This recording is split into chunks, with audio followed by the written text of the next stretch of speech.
puis Christ ne sera pas glorifié dans notre vie. Donc, nous devons être très prudents. Évangile les années. Moi, je bénis le Seigneur pour ce sujet, parce que quand ça sont bénédictions des évangiles. Les évangiles, l'évangile est lié dans le royaume, est lié dans sa lié à l'âme.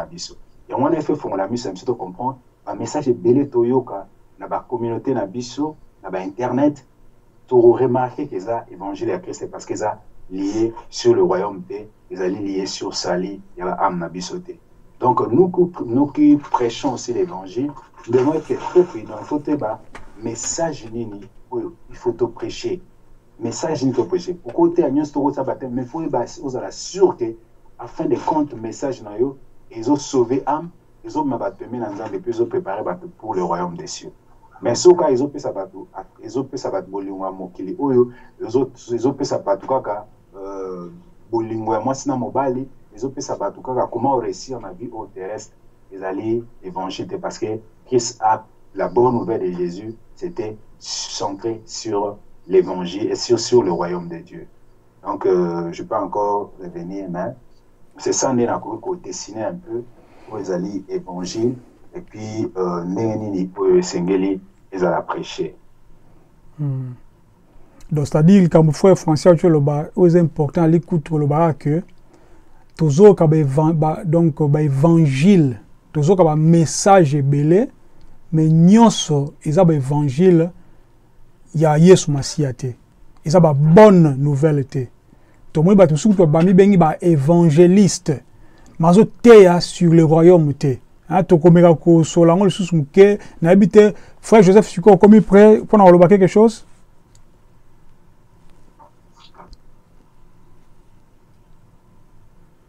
Ou bien vous avez occupé alors, frère Joseph? Ouais, c'est bon. Ouais, parce que moi, depuis le début, quand on est tu t'en as au chaos. Bonsoir tout le monde. Bonsoir. Bonsoir. Ouais, en tout cas, il y a encore vraiment c'est clair, il a expliqué par exemple la frère français. Donc, ils ont un peu vaste, ce que tu as un sous-thème, quel est l'évangile que vous allez prêcher, il était à Malélo, donc c'est un peu ça quoi. Ce qu'on a habité, Sœur Yabé, Likambalo Bezali par rapport à mon structure.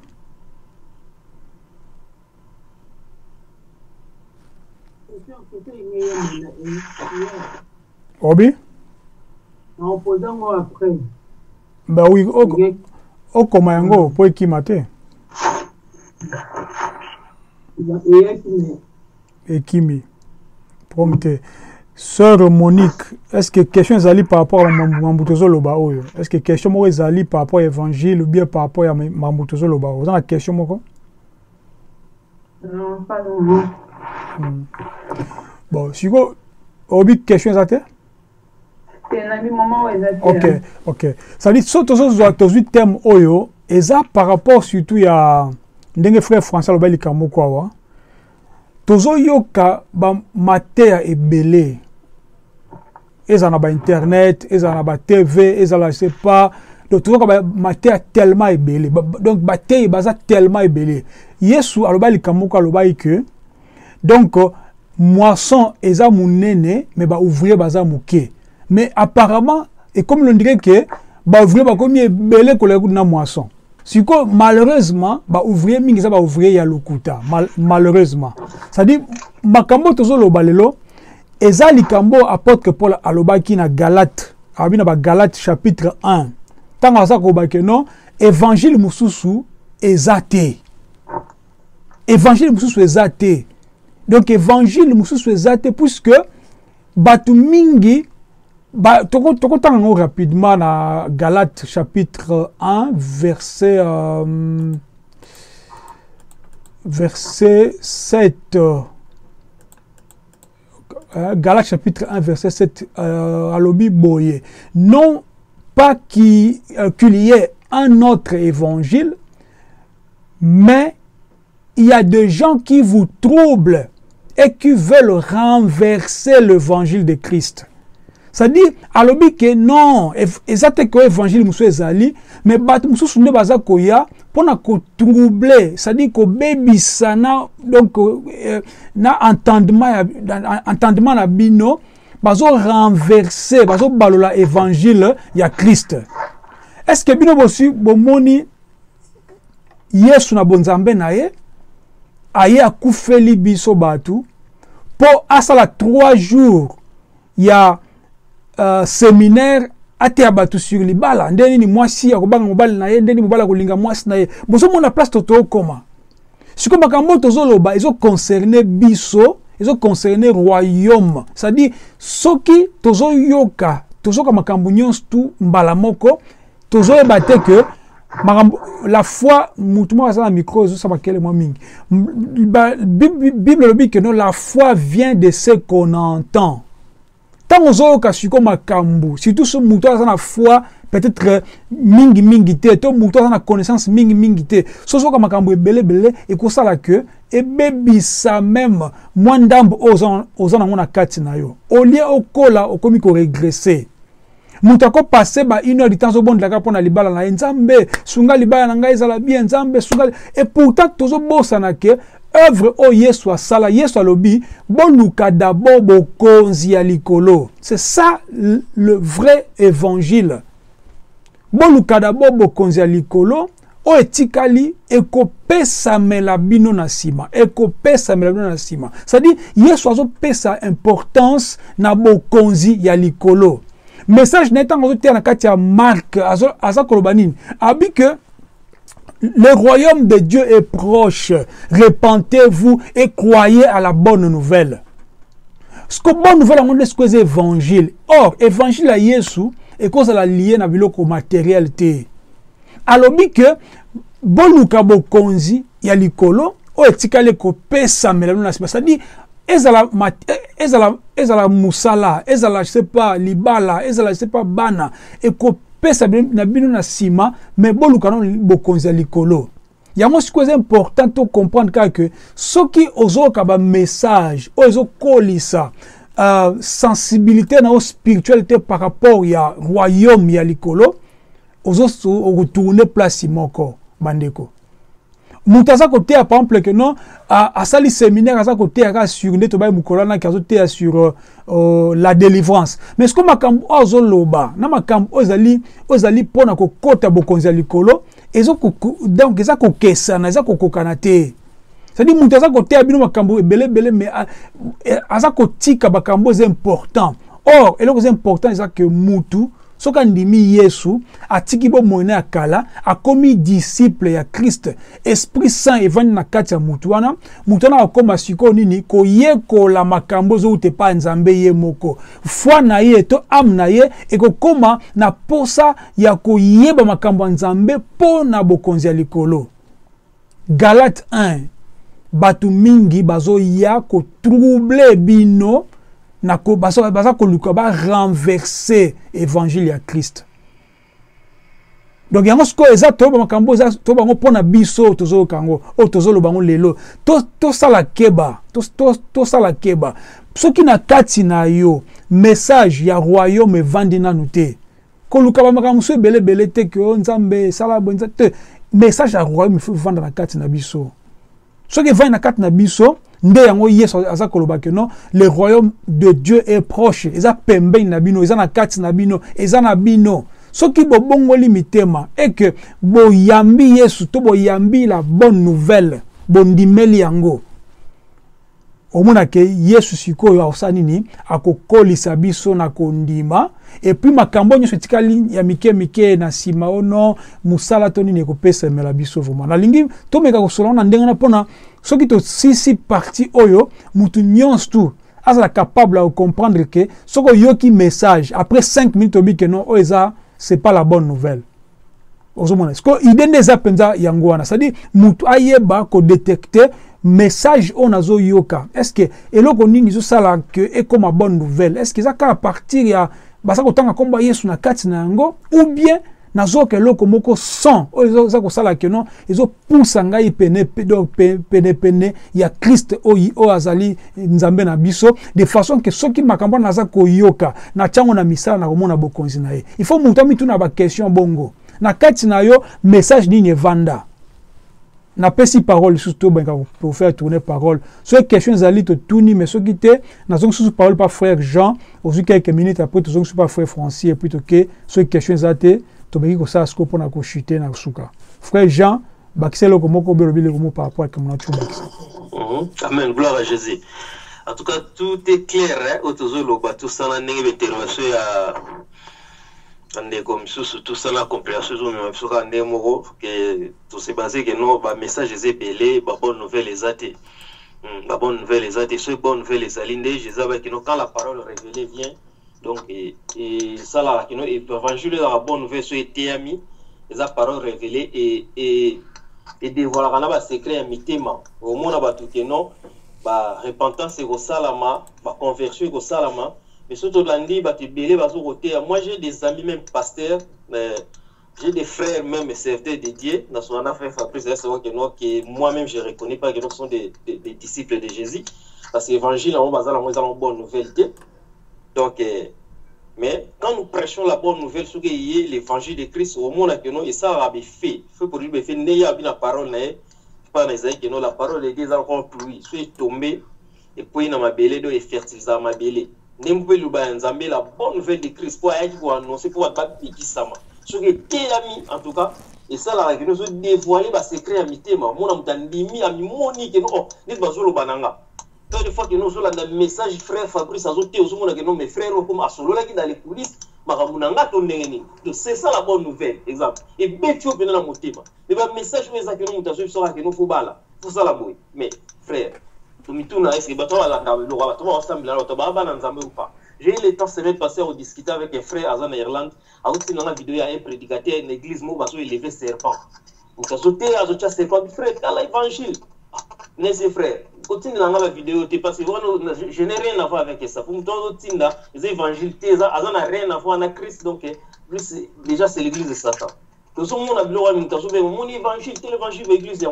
Donc c'est ça que nous ceux qui sont toujours comprendre tout le monde que non véritablement dans Zambie que mélange les alliés mais c'est mélange à la fin des temps Christ peut annoncer qui ont même la parole de Dieu à annoncer biloko que non ndenge tout le temps on a fait ça de Fabrice appelle ça na Galate que non besoin de troubler bateau Pierre parle ba on a des pierres bata ba faux prophète ba ko bima ba bimé belé mais soukarama ba misala wo mona no évangile on a Christ ils ont mis la perversion. Ils ont mis la concurrence. Ils ont mis la bureau. Comment je pourrais comprendre que non, tout le monde a accepté de Dieu, a branché dans le matériel. En plus, ça a branché l'esprit à vengeance. Il y a concurrence. Pour rendre ma bien dans ma bien. Donc, ça dit qu'ils n'ont pas reçu la bonne nouvelle. La bonne nouvelle de Jésus-Christ. Ils ont la humilité. Et ils ont un mot de prochain la base. Donc, maintenant, Christ savait que nous sommes mis qui sont sous les polos.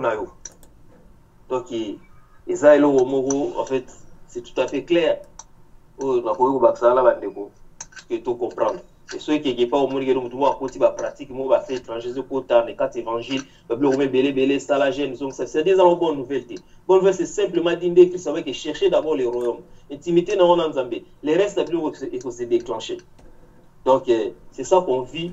Et Jésus-Christ, Paul a eu la révélation que Christ vit en moi parce qu'il a vécu cet évangile. Ça commence à déclencher des miracles. Ça commence à déclencher que nous avons le bien la même parce que l'évangile est joué et solo. Donc il y a un moment qui nous avons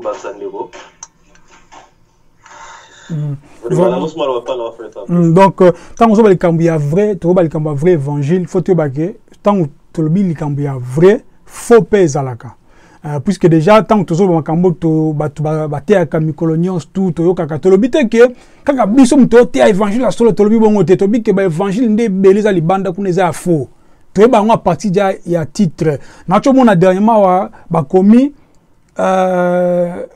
moi si moko nga te a komi ndenge nini voici comment tu peux gagner ton mari. Oh mais au message nini on nzambe na ngai. au message nini. Voici comment tu peux gagner ton mari. Qu'est-ce qu'il y a à voir avec l'évangile à Christ et Yeshua? Nakata jardin d'Eden tangu Nzambe atei Adam na Eve, aebisi bango, apesi bango mitindo, ndenge bakotambola, par rapport ya koliambuma, ou bien koliambuma te, apesi makambo nyonso tout clair. Mais nakati ya Genèse 3, tomo na serpent, aza kotuna, ye pa un évangile na ye, pona kotuna bango, est-ce que Nzamba alobaki vraiment, est-ce que Dieu a-t-il réellement dit? Pona nini, alinga a renversé évangile ya Nzambe. Yango siko biloko neza biso bana Nzambe tango tozo kola na bonzambe et bongi tozalaka éveillé donc spirituellement. Tozala éveillé spirituellement pour na to comprendre que makambo tozo yoka il faut za makambo zo kutana na foi ya Christ za na kati na biso. Donc ça dit vrai évangile tango ezali, faux évangile pe ezali, o ya diable, ya satana ezali. Siko pona ko yebango il faut osasko muto atondisa mina molimo na Nzambe. Puisque molimo na Nzambe mutete akande biso sikoyo. Tango sko molimo na Nzambe teyo makambu mususu. Surtout continue na Galate 1 wana to mona ke na 8 na verset 8 Paul asa koloba ke non mais soki mutu même ange même ngai même ange auti likolo ateyi makambu mususu OK Christ ateki biso te. Donc ala ke la mama be. Point. Alors, ça dit qu'il soit mis en athème. Pourquoi? Puisque ça m'a cambié à sakana nango te bandeko. N'a pas sous parole, frère Francis, le bas quelque chose pour na tout tourner parole.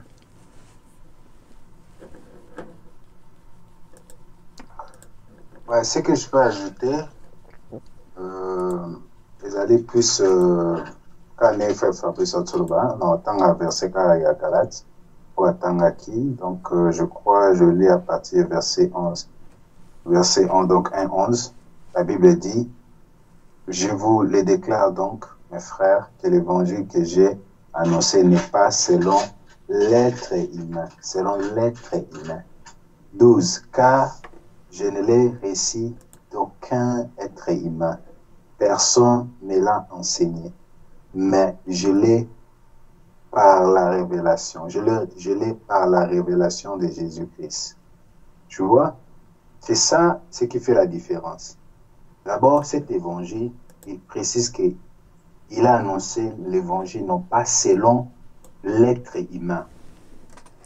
Donc, notre problème aujourd'hui, il y a aussi l'évangile selon l'être humain. Et cet évangile fabriqué par les hommes. Autrement, à Mingi ou aux États-Unis, parce qu'on a un problème, nous, les chrétiens d'aujourd'hui. On croit que tout ce qui vient des États-Unis, est vrai parce qu'ils ont une grande puissance. C'est ça pour notre problème. Moutousso Azoloba bien, il est éloquent. Azali, il a étudié, il est trop éloquent. C'est que tout le monde a éloquent là, avec Makamanzam. Ça, c'est autre chose. Ça n'a rien à voir avec l'évangile. Complexe autozanango, complexe peut-être infériorité. Et comme ça là, que même tout croit que Batnichou Baza est éloquent, Baza Basalanzam Basolo, parce que pour nous, il décortique la parole de Dieu, il s'exprime bien. C'est que donc, ça, ce n'est pas du tout ça. D'abord, tout le apporte pour l'évangile, les œuvres et être humain. Les locaux, les bateaux, copier, tout ça, non. On reçoit l'évangile par révélation. C'est pourquoi il parle de son expérience personnelle. Il a dit, je le récit, et pas écrit ces mots. Nation, on peut battre. Donc, mini to ça la parce que toujours copier battre. Toujours copier États-Unis, toujours copier bateau Baïbana. Mais cela n'a rien à voir avec l'évangile. L'évangile, c'est la révélation. Tu dois être révélé par rapport à la parole de Dieu, par rapport à cette bonne nouvelle. C'est alors que nous posons annoncer avec beaucoup de conviction. Donc, il faut que l'évangile à bateau, déjà Roloba. Et puis, parce que Tatana Mouli m'a fait ça qui est évangile, il faut développer maintenant la révélation. Ça s'est révélé complètement. C'est alors que tu es évangile et à solo. Mais belé to koli nango to quand ils allaient vrai. Mais ça vrai apporte pour l'habitant en Azaki. Donc je parlais comme un enfant, mais quand je grandis, je fais disparaître les choses de l'enfance. Il faut à un certain niveau, to bungisi makamba bo mwana to koli na kat na évangile. comment les gens n'ont d'autres quand évangile l'église les a pembe na biso na ofanda kananda côté soki na ndako seko yebinza ofanda ndako seko yebinza mbete parce que mon église moi za pembe na kwa na bino. Ça c'est pas l'évangile.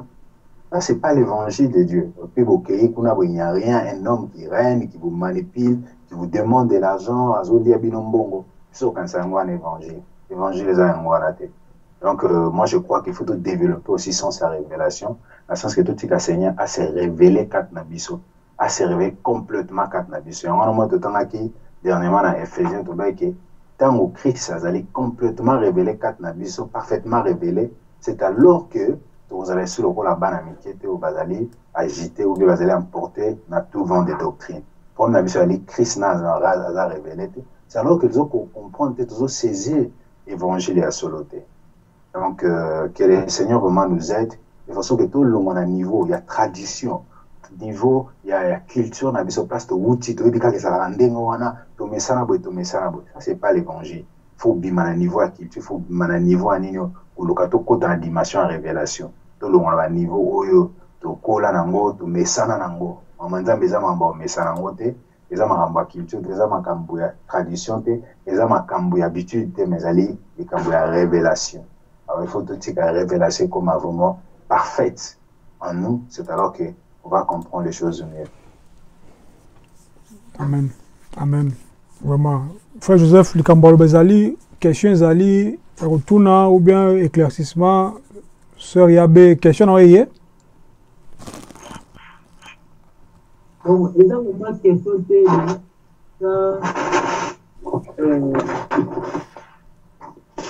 la préoccupation par rapport à l'évangile. Biso ngai particulièrement na bandai pour évangéliser quand avec na kini mingi ata afina pour évangéliser et donc ngai bakaka nde lié de dit que dans le dit que évangile est sali déjà quand côté ya makambo ya royaume donc ça veut dire que tout côté à makambo tout mais na moi qui frère français veut dire que côté à Mambadibala, côté à Ramambadibala, côté à côté. Oui, bien sûr que côté à Mambadibala royaume, côté à Samedi. Là, il y a une question parce que le balai dit la marque 16, la 17 nous dit voici les miracles qui accompagneront selon qui ont cru. Bah, on dit que tout va dire parce que nous évangéliser, la miracle que l'on a bango ainsi de suite.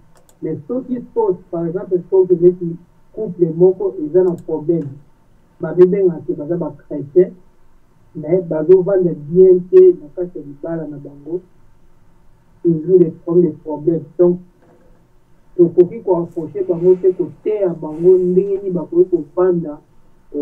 Mabala na bango ou bien sur le terre bango kaka oui baza ba chrétien mais bazo va de bien na mabala na bango c'est un bango que baza ba chrétien mais son gars pour la poussani pour la côté à bango yesu davantage après na côté à bango tout makambo ya libala ndenge bango ko va na libala ou bien na côté à bango ka yesu tant yesu va na kati na bango nde makambo ko ko bonga ou bien nde tanga mo confusion wana ya koyeba parce que ngai nabengama kena baza baproblème bafiancé bani ndenge saint-esprit asinanga soki nakutani na ka moko ya bongo soit disant baza bakrétien bakendaka mpe église ndenge bakendaka wana mpe kaka me baza na problème to na koteya bango lisusu na reteli bango lisusu ndenge nini bakomi korecevoir lisusu na bavi na bango na bomoi na bango na kati ya libala na bango so na koteya bango kaka yesu na kwamba libala te ubembeli donc yango nde nazoyoba eza mwa préoccupation wana mokenda kochapenga na mosusu kwa Frère Brice, tu vas répondre, hein? Tu peux faire, ouais. Ah, ok. Ma bien-aimée sœur, le problème est que moi, tant que le thème central, hein, thème principal, il y a l'évangile. Jésus-Christ a développé beaucoup de choses, mais quand il y a évangile, a parlé sur ma bébé, mais tolobela thème où ezali central ya bonne nouvelle oyo akinango thème ya liboso, thème principal nae ezali les salis des âmes, donc le royaume de Dieu. Donc ça veut dire résultat makambo to ezali bakota lola, résultat makambo surtout. Mais tozote évangile na kati évangile wana tokutana bato baza ba problème ya kozanga mbongo, tokoyede bango, tokoconseille bango, topesa mbongo par rapport au esprit ya nzambe toza nango nde azodirige biso. Tokutana ba famille eza brisée, tokoconseille bango. Mais thème central, ça veut dire l'église tobandote ya royaume, tokote ya thème mosusu, mais thème wana finalité nango ezali bato bazala na foi en Dieu, bato base repentir, bato bamiboma mpona royaume, bato base sanctifier, bato basala nini. Mais tozala sûr ke tozome bato na royaume na bokonzi ya likolo. So tolobeli yango parce que bato mosusu batie thème principal na bango makambo mosusu eza susu o évangile au Christ ayaki nango te. Ça veut dire thème principal na bango komi les premiers au 30 bate ya rassure bénédiction ya matériel. Les premiers au 30 bate ya sur prospérité, au moins prospérité, au moins nini. Ça c'est pas l'évangile. Batie thème na bango ya ne mobimba ezali sur la moisson, car la moisson. C'est pas ça thème principal le faisala na quatre église.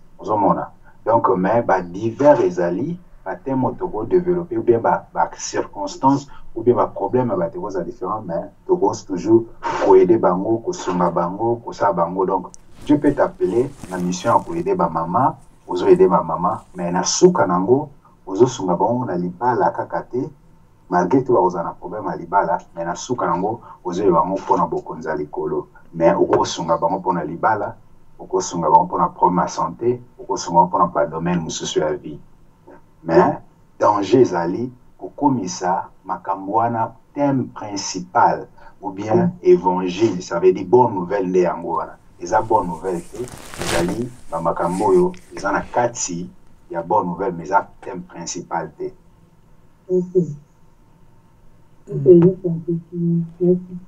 Frère Joseph, faut que comme support au milieu de temps comme que c'est que déjà ma balle basé belé par rapport à le cambo il y a bien le mais frère Joseph on va ça fait quelque chose par rapport à moi. Oh bon vite fait donc les vraiment thème vraiment vaste il y a sous-thème belé donc tout le monde développer en oignon et pour revenir toujours et pas donc Jésus-Christ. But est ça, les frères français le but est Christ au côté dans le royaume naïe. C'est ça le but principal de l'évangile. Tout le monde a dans Luc 1:4 quand Jésus-Christ a eu dans le temple a formulé à tangi prophétie, l'esprit du Seigneur est a choisi pour proclamer, pour évangéliser, pour parler bonne nouvelle à nos amis, pour que bao bazali ki ba aveugle ba mona bao bazali ki boité ba tambola. Donc c'est ça, donc ils ont renfermé sur la carte délivrance. On voit aussi l'évangile c'est dans la délivrance aussi donc kakawana parce que le problème est ça que nous ne vivons pas la puissance de l'évangile, mais nous vivons plus la manipulation de l'évangile. Donc c'est ça maintenant, on sait que les autres en attendent d'aller passer. Cherchant plus à vivre la puissance de l'évangile, Paul Azali Koloba, l'évangile ne consiste pas seulement en parole, mais en puissance. Donc il faut vivre ce qu'en puissance ou en a. Quand Christ a dit, l'Esprit du Seigneur est sur moi, il m'a pour délivrer. Et aussi longtemps que nous sommes encore dans l'aveuglement, nous sommes encore donc dans l'esclavagisme, il y a péché, c'est que nous vivons dans l'évangile. Donc alors, nous avons expérimenté l'évangile, puissance évangile, mais nous avons la manipulation de l'évangile. C'est vraiment, exactement long tout l'année. Origine même missionnaire suédois, français, belge, ils ont manipulé l'évangile pour en Afrique pour la but na bango, pour la richesse na bango. Donc c'est vraiment une histoire. Alors ils n'ont pas donc les gens en Afrique, précisément en Afrique, n'ont pas vécu la puissance et la transformation, il y a la vie dans bango, il y a les alliés accompagnés par l'évangile. Donc, il y a un plutôt sur la lélo, et ça vraiment que tu comprendre vraiment, et puis tu vivre un peu, comme le français lui, et l'évangile où il veut transformer la vie dans biso, donc la révélation de Yeshua en nous. Donc, si Christ il s'est révélé, il se révèle à nous. Donc, c'est vrai que nous vivons son royaume, nous vivons son évangile à nous, et nos vies seront délivrées. Même à ta concert, il y a ma balle à tout ça, peut-être que tu les as attendus parce que nous a déjà brisé 4 naïs. Et les lots nous vivons même, c'est vrai, ma couple belé dans un problème. Les lots nous voyons même que un couple est belé, même le soi-disant ma pasteur, tout ça, ils ont des problèmes très sérieux. Mais ils vont prêcher l'évangile, ils vont prétendre prêcher l'évangile. C'est que l'évangile, parce que l'évangile, il faut briser mon tout. Il faut essayer et donc transformer vie à mon tout. Si l'intérieur n'est pas transformé, donc, ton côté, ils en avaient fait mon côté. Donc, ils ont vraiment un thème vaste, il faut comprendre très bien. Donc, ceux qui m'ont aillé côté à Bisso, Ata Bisso Yesu, Ata Lobiboé, mais ceux qui ont cadré avec le royaume, donc ils ont cadré avec, donc, c'est que Paul nous dit, nous devons espérer plus aux choses invisibles, parce que les choses invisibles, elles sont demeurées et elles sont éternelles. Tandis que ce qui est visible, elles sont pour un temps. Donc même le mariage, elles sont visibles. Donc même le concert en bas, elles sont visibles. C'est pour un temps, il y aura un temps où il faut arrêter. Mais les choses invisibles, le royaume, elles sont éternelles. Donc c'est un peu ça, c'est que j'allais ajouter par rapport à voilà, vraiment, les gars, frère, tu le moment, vous êtes là au Loba. Dans le passage biblique, je pense qu'il y a un passage biblique, on a donc Tite chapitre 2.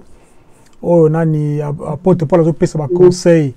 Na soukana on appelle que a sa conseil que oui que nani basi au baza mikolo baza mature baza ndenge moko bien balata ndenge moko bien pour na ko éduquer bien pour na ko exhorter ba jeune sœur wana ils ont un cadre il y a exhortation il y a conseil normal conseil naturel mais comme Joseph Wacho Loba passage il y a Matthieu chapitre 6 surtout tango banderiti na souka on a que Yesu azoloba. Puisque quand nous parlons ici de l'évangile, frère François Tcholobaké, il y a un thème central. Thème central en Ghana. Ma communion soto Tcholoba awa, oh Joseph Tcholobaké, que non soto tal tozon à titre tozon à tina l'icône, il faut que Yesu a cause la gana l'icône. Pourquoi? Puisque tout ce que nous faisons, tous les chrétiens, t'es qu'à poto comme n'habiter poto bota. Non, t'es pas chrétien poto kota lola. C'est-à-dire, donc, évangile central, ezali angwana, donc évangile à Christ. Il y a un truc dans Matthieu chapitre 6, na souka de tout le monde tangu Yesu azako lobape que azako tanga babiloko abike no bozo do bomi tungisate pona makambu o yakolata to yakolia puisque nzambe ala tsakabandeke to bi banini ba de passage wana et puis après na souka nde donc alobi que boluka d'abord d'abord libokonzi ya likolo mais nyonso na watu kotanga wana ekopesa mila bino na sima yango tolobi boye même libala soki mutu aza vraiment converti abotami ya sika vraiment ata soki azwi problème lelo mais lobi nzamba opesa solution nango ezalaka bongo tant que toza ba vivant ba problème ekozalaka toujours na biso likambo ka muke Christ alobaki tango mwasi azwa na parfum pona apangusa ye makolo disciple moko babi ezaki Judas alobi que Judas alobi que non mafuta parfum to teka to kabola to pesa ngo na ba pauvre et tout ça yes alobi que tika mwasi o asali kamba osala sikoyo puisque babola bakozalaka toujours ozomona c'est makambo ali ke kozalaka bongo toujours mais le important ali ke makambo tozo zela pona vie éternelle soki to kokisi yango nde to ko plaire na Nzambe bato nyonso balanda ki Nzambe na bosolo to mona te ke batanga babeta lisolo ya ba vie privée na bango c'est pour dire que ezali bala ezali vie privée. Et ça la moussala ils peuvent vie privée. Toko partager, toko personne ba conseil. Mais ce qui évangile à Christ évangile na kati ya mututé. Ata libala tout le monde a bamindele avant pendant 60 ans.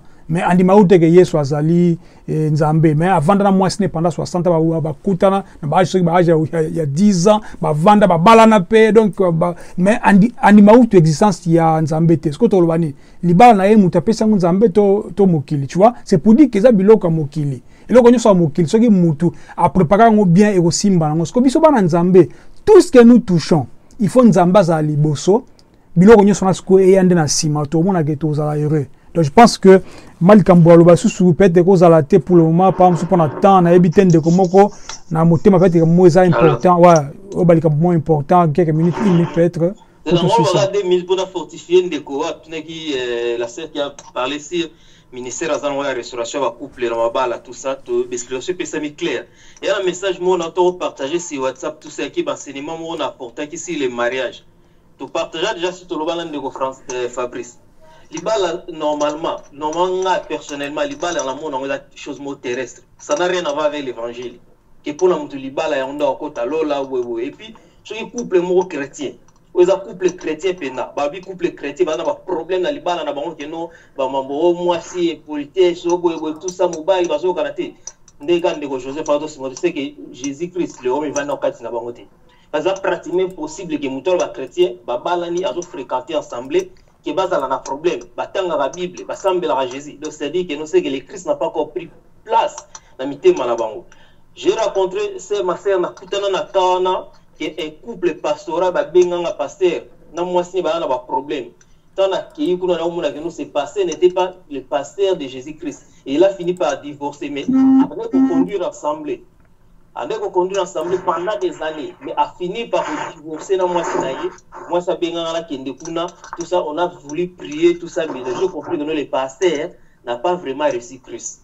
Donc ça dit, il pas là, Fabrice, on a ce témoignage, il y a des païens, des balani, des couple, bien que des chrétiens. Et ceux qui se disent chrétiens, ils ont un problème. C'est-à-dire que non, ça n'a rien à voir avec l'évangile. Les avocats ici, Christ a comme une nouvelle création pour comprendre que non, au linga, selon la parole de Dieu, moi, je suis à la soumise dans mobile et puis mobile au linga, moi, si naï, nous regardez foyer na. Et là, voilà même quand il va pour aider les couples, dans le conseil, vous faites beaucoup plus attention que nous rencontrons. Ballon que bâton, c'est va vendre ici Christ vraiment quatre si n'a pas. Baza venant l'évangile et à Christ la bonne nouvelle. Christ a joué sika, sur les sika, bilon sur les automatique. Donc nzambe moi anda ko briser ko taper évangile ko yande wande ko tozo ba que non pour briser ona donc c'est ça aussi que non sur toujours exemple à Paul Netobi que non il a bien parlé dans verset dans de français tanga autant peut ça que non Paul a fait ça sur de évangile a témoigner dans lui dinaïs comment l'évangile de Christ lui a brisé n'est changé en tout cas le quoi moi la quoi va ça vite fait on a temps voilà amen frère Francis je pense ça va.